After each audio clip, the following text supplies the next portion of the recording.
Challenge था और संगत की डिमांड तो ये 20 साल से थी, मगर जिस तरीके से इसके ऊपर राजनीति खेली गई, राजनीति के भेंट चढ़ा रहा, मगर हमने गुरु साहब के चरणों में अरदास की थी और ये आज शुरू। ये जो स्ट्रेचर्स पड़े हैं, जो बेड हैं, ये वो स्ट्रेचर्स हैं कि इमरजेंसी में कोई बाहर जैसे एम्बुलेंस आती है तो इसी के अंदर उसको लाया जाए और ताकि उसको शिफ्टिंग ना करनी पड़े। ये लेटेस्ट जो आजकल मल्टी यूटिलिटी हॉस्पिटल्स में चल रहे हैं। क्या रहने वाली टाइमिंग सुबह 8 बजे रजिस्ट्रेशन शुरू हो जाएगी, लेकिन जो ओपीडी शुरू होगी डॉक्टरों के पास वो 9 बजे शुरू हो जाएगी, तो पेशेंट 9 बजे डॉक्टर के पास दिखा सकते हैं जाके।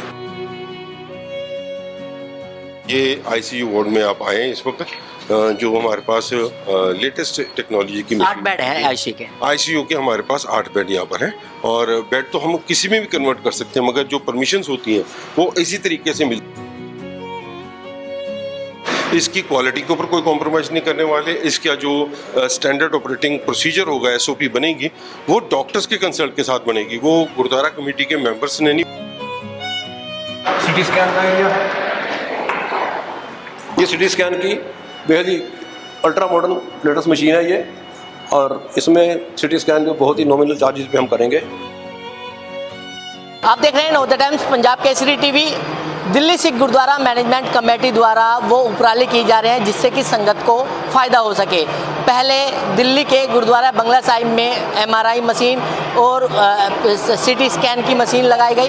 उसके बाद कुछ दिन पहले पैट स्कैन मशीन का उद्घाटन किया गया। लेकिन हम इस वक्त खड़े हैं दिल्ली के बाला साहिब हॉस्पिटल में। ये आप देख सकते हैं कि यहाँ पर पहले अगर बात करें 50 बेड का हॉस्पिटल जो है ये तैयार कर दिया गया है और अब संगत इसका जो है फ़ायदा उठा सकती है। आज पहले अरदास की गई, अरदास करने के बाद इसका उद्घाटन जो है वो किया गया है। आपको इस हॉस्पिटल की तस्वीर भी जो है वो दिखाते हैं कि किस तरीके से इसके अंदर किस तरीके से तैयार किया गया है, कितने बेड जो है वो रखे गए हैं।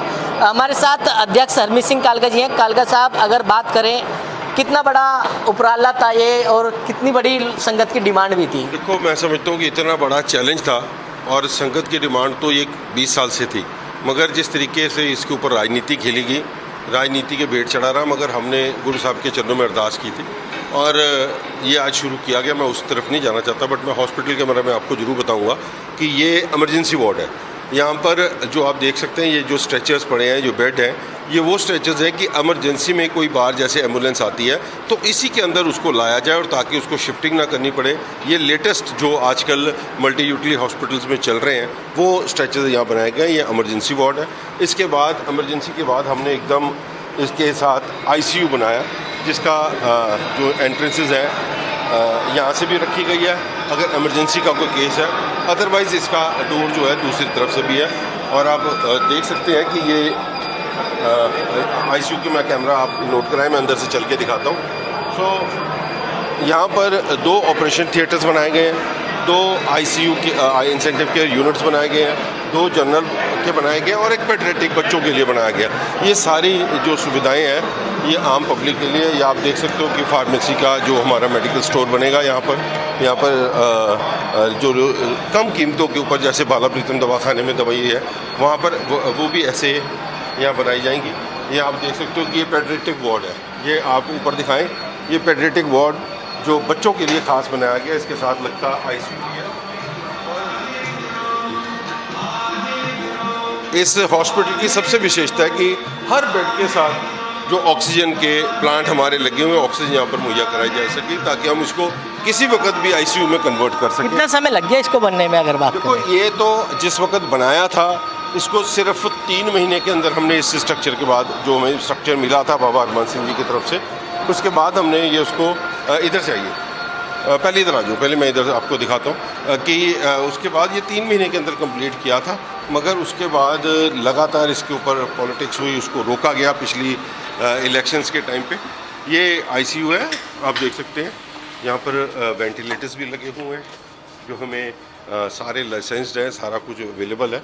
और ये आईसीयू वार्ड में आप आए हैं इस वक्त, जो हमारे पास लेटेस्ट टेक्नोलॉजी की 8 बेड है आईसीयू के हमारे पास 8 बेड यहाँ पर हैं और बेड तो हम किसी में भी कन्वर्ट कर सकते हैं, मगर जो परमिशंस होती हैं वो इसी तरीके से मिलती हैं। जब आप चलाओगे उनकी रिपोर्ट जाएगी, वो फिर इन्हांस होती चली जाती है। ये हमारे जो सेमी प्राइवेट रूम्स हैं जिसमें आप देख सकते हो 2-2 बेड लगे हुए हैं ये सारे इस तरफ सेमी प्राइवेट रूम्स बनाए गए हैं। इनका जो जनरल वार्ड है वो दूसरी साइड पे है, और हम इस तरफ जो जा रहे हैं ये हमारा ओटी यूनिट आएगा। आप देखोगे कि मैंने पहले भी बोला कि वो ये हॉस्पिटल मल्टी यूटिलिटी हॉस्पिटल के बराबर की सुविधाएं देगा लोगों को, मगर इसका जो खर्चा है वो सरकारी अस्पतालों के बराबर पहुंचेगा। चुनौती कितनी रहने वाली है? देखो, बहुत बड़ी चुनौती है, हॉस्पिटल चलाना कोई छोटी बात नहीं है, और जब हॉस्पिटल शुरू होते हैं उनके बाद चैलेंजेस हैं, मगर मैं समझता हूँ जिस मुकाम तक आज पहुँच गए हैं हम, ये आप देख सकते हैं कि वो तरफ हमारा जो डायलिसिस की तरफ जा रहा है वो वाला विंग है, और ये विंग आज जो हमने नया उद्घाटन किया।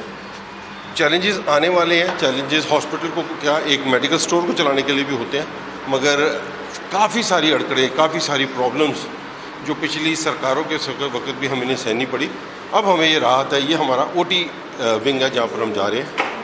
ये आप देख सकते हो पोस्ट ऑपरेटिव रूम है, जहाँ पर पेशेंट को ला के रखा जाएगा उसको ऑपरेशन करने से पहले। ये नर्सिंग स्टेशन है, और ये अब हम ओटी के अंदर एंटर कर रहे हैं, जहाँ पर रिस्ट्रिक्शंस बिल्कुल होंगी अंदर आने के लिए पब्लिक की। और यहाँ पर आप देख सकते हो कि ये दोनों रूम्स में लेटेस्ट मशीन्स लगी हैं, और ये ऑपरेशन के लिए बिल्कुल तैयार है। तो अगर बात करें कालका जी, इसके रख रखाव की अब दिल्ली कमेटी के ऊपर कितनी चुनौती है? मैं हॉस्पिटल देख रहा हूँ, हाईटेक मशीनें हैं, लेकिन चुनौती कितनी है? देखो, मैंने आपको बताया कि हर काम की चुनौती होती है, हॉस्पिटल चलाने की बहुत बड़ी चुनौती है, और हम इसके ऊपर कॉम्प्रोमाइज़ कोई नहीं करने वाले, इसकी क्वालिटी के ऊपर कोई कॉम्प्रोमाइज़ नहीं करने वाले। इसका जो स्टैंडर्ड ऑपरेटिंग प्रोसीजर होगा, SOP बनेगी, वो डॉक्टर्स के कंसल्ट के साथ बनेगी। वो गुरुद्वारा कमेटी के मेंबर्स ने नहीं बनानी, मैंने नहीं बनानी, मगर जो हमारे डॉक्टर्स हैं जिनकी कंसल्टेशन से ये हॉस्पिटल तैयार हुआ, जिन्होंने बहुत मेहनतें की हैं, डॉक्टर हरमीत सिंह रेहान जैसे, डॉक्टर जगजीत सिंह, डॉक्टर गरेवाल और सरदार परमिंदर सिंह, जो स्पेशलिटी है जिनकी हॉस्पिटल्स को तैयार करने की, ऐसी टीमों को बीच में लाया जाएगा, और डे टू डे वर्किंग के लिए भी इनके सुझाव भी लिए जाएंगे, और इनको एक ऐसा पैनल तैयार किया जाएगा कि डे टू डे वर्किंग के ऊपर भी ये लोग मॉनिटर कर सकें। अच्छा, OPD की आपने जिस तरीके से सुविधा रखी है, क्या लगता है कि OPD का कोई भी पैसा जो है वो नहीं रखा गया है, कोई भी चार्ज जो है OPD का नहीं लिया जाएगा? नहीं, बिल्कुल OPD लोगों के लिए फ्री है, और ये जो फ्री OPD के साथ लोग, हम जो डॉक्टर्स हैं, मैंने आपको बताया कि हम कोई कॉम्प्रोमाइज़ नहीं करेंगे डॉक्टर्स के साथ। डॉक्टर्स की फ़ीस चाहे 1500 हो चाहे 2000 हो, मगर पेशेंट के लिए वो टोटल फ्री होगी। ये आप देख सकते हो, ये जनरल वार्ड है जहाँ पर ये सारे बेड्स लगे हैं, और ये जनरल वार्ड की सबसे बड़ी खासियत यही है कि भगवान ना करे कि कोई पैंडेमिक आ जाए, भगवान ना करे कोई ऐसी आपदा आ जाए, ये सारे बेड्स आप देख सकते हैं कि किस तरीके से साथ ऑक्सीजन के साथ अटैच्ड है। हमारे पास 2 बड़े प्लांट हैं, जो एक फ्रांस की गवर्नमेंट ने दिया और प्रेमी सज्जनों ने इकट्ठा करके दिया था। ये 2 प्लांट पूरे हॉस्पिटल के लिए इतने इक्विप्ड हैं कि हर बेड के ऊपर ऑक्सीजन पहुंचा सकते हैं, और हमको अगर कन्वर्ट करना पड़ गया तो हर बेड को हम ICU में कन्वर्ट कर सकते हैं। बिल्कुल, हमारे साथ यहाँ के चेयरमैन गुरदेव सिंह जी हैं। गुरदेव जी, अगर आपसे बात करें, ये हॉस्पिटल तो तैयार हो गया है, कितने दिन में ये बनकर तैयार हुआ और क्या क्या चुनौती रही हैं? देखिए, जहाँ तक इसके कंस्ट्रक्शन का सवाल था, वो तो 1999 में शुरू हुई थी और 7 में लगभग पूरी हो गई थी, लेकिन वो एक ब्लैंक ढांचा था। लेकिन जब 2021 में शुरू किया, इसको करने का प्रोग्राम बनाया था, तो तब 3 महीने लगे सिर्फ इसको तैयार करने में। लेकिन हुआ क्या कि कुछ लोगों ने इसमें कोर्ट में जाकर स्टे ले लिया। स्टे लेने के बाद वो स्टे पर वेकेट कराना पड़ा। उसके बाद कुछ हमें दिखते हैं रजिस्ट्रेशन के अंदर भी, वो जैसे मैंने पहले बताया था, कुछ आसीन के साहब हमारे अंदर भी थे, उन्होंने कोशिश की कि रजिस्ट्रेशन में रोड़े डालने की, लेकिन कृपा खुद के लोगों ने नहीं, मैं ये नहीं कहूँ। आसीन के साहब कौन होते हैं? वो खुद के तो नहीं होते कभी भी, लेकिन सांप तो सांप ही होते हैं, ठीक है ना। तो इसलिए तो हम पॉजिटिव तरफ जाते हैं। यहाँ पर अगर बात करें, अब जो मरीज है वो अपना इलाज कैसे करा सकते हैं? अब शुरुआत हो चुकी है इस हॉस्पिटल की। मरीज़ आते ही सबसे पहले रिसेप्शन काउंटर पे आएंगे, वहाँ उनकी रजिस्ट्रेशन हो जाएगी, जो बड़े नॉमिनल चार्जेस के अंदर 50 रुपये में रखी है हमने। वो रजिस्ट्रेशन होने के बाद फिर डिसाइड होगा कि किधर जाना है, तो वेटिंग रूम में बस उस डॉक्टर के पास, कौन से डॉक्टर के पास जाना है उसने, वो चला जाएगा। OPD हमारी 5 OPD साइमल्टेनियसली चलेंगी। टाइमिंग क्या रहने वाली? टाइमिंग सुबह 8 बजे रजिस्ट्रेशन शुरू हो जाएगी, लेकिन जो OPD शुरू होगी डॉक्टरों के पास वो 9 बजे शुरू हो जाएगी। तो पेशेंट 9 बजे डॉक्टर के पास दिखा सकते हैं जाके। नहीं अब दिखाता हूँ आपको। ये हमारे पास जो डायग्नोस्टिक का एरिया है सारा हमारा, ये रेडियोलॉजी का, ये हमारा सिटी स्कैन का एरिया है। ये सिटी स्कैन की बेहद ही अल्ट्रा मॉडर्न लेटेस्ट मशीन है ये, और इसमें सिटी स्कैन जो बहुत ही नॉमिनल चार्जेस पे हम करेंगे। तो अगर बात करें जिस तरीके से आज इसकी शुरुआत हो चुकी है, आज से ओपीडी शुरू हो गई है या फिर सोमवार से शुरू होगी? ओपीडी शुरू हो चुकी है, लेकिन सोमवार से क्या क्या टाइमिंग रहने वाली है? कौन कौन से पेशेंट जो है अपना इलाज करा सकते हैं यहाँ पर? सर पेशेंट तो मेडिसिन के आ सकते हैं यहाँ पे, यूरोलॉजी के आ सकते हैं, नेफ्रोलॉजी के आ सकते हैं, गायनी के आ सकते हैं, और आपके डेंटल के, ईएनटी के, यूरोलॉजी के, मतलब 10-12 के ऐसी स्पेशलिटी हैं जो पेशेंट इलाज करते हैं। इसके साथ में आपको मैं बताता हूँ एक्सरे मशीन है हमारे पास। लेकिन गुरुदेव जी, यहाँ पर रजिस्ट्रेशन का कोई चार्ज रखा गया है या फिर किस तरीके से रहने वाला है? रजिस्ट्रेशन का नॉमिनल कार्ड के चार्जेज हैं।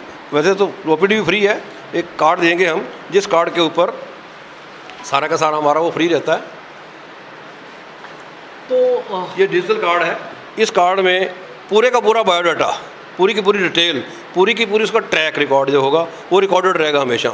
वो कहीं भी जाके इस नंबर को डाल के इंटरनेट के ऊपर, ये एक यूनिक नंबर है, इस यूनिक नंबर से ये कहीं भी जाके उसको अपना असेस कर सकता है पेशेंट। इवन कहीं बाहर हो, हिंदुस्तान से बाहर भी हो या दिल्ली से बाहर हो, तो मान लो कोई इमरजेंसी पड़ जाती है तो डॉक्टर के पास रिकॉर्ड दिखाने के लिए, अपना पुराना रिकॉर्ड दिखाने के लिए उसको फाइलें उठाने की जरूरत नहीं पड़ेगी। सिंपली ये कार्ड उसके पर्स में होना चाहिए और इस नंबर से उसका पूरे का पूरा बायोडाटा। इसका 50 से 60 रुपये लगेगा और वो जो ओपीडी है वो फ्री रहेगी? डॉक्टर कंसल्टेशन बिल्कुल फ्री रहेगी डॉक्टर। टाइमिंग क्या रहेगी ओपीडी की? टाइमिंग में बता रहा हूँ, 9 से लेकर 11 का स्लॉट होगा पहला, दूसरा होगा 11 से 1 का, फिर 1 से 3 का। ये 3 स्लॉट तो शुरू में हम करेंगे, उसके बाद देखेंगे जैसे जैसे जरूरत पड़ेगी बढ़ाएंगे इनको आगे। तो सोमवार से मरीज अपना इलाज करा सकते हैं यहाँ पर? बिल्कुल बिल्कुल। तो बिल्कुल आप देख सकते हैं कि 50 बेड का ये हॉस्पिटल जो है वो बनकर तैयार हो गया है। चाहे इसमें सीटी स्कैन की बात करें या फिर एक्सरे की बात करें या फिर जनरल कोई बीमारी की बात करें, वो इलाज यहाँ पर जो है मरीज अपना करवा सकते हैं। और अब यहाँ पर रजिस्ट्रेशन भी जो है वो शुरू हो चुके हैं। दिल्ली से Kamal Kumar Kansal, northern time, Punjab Kesari TV.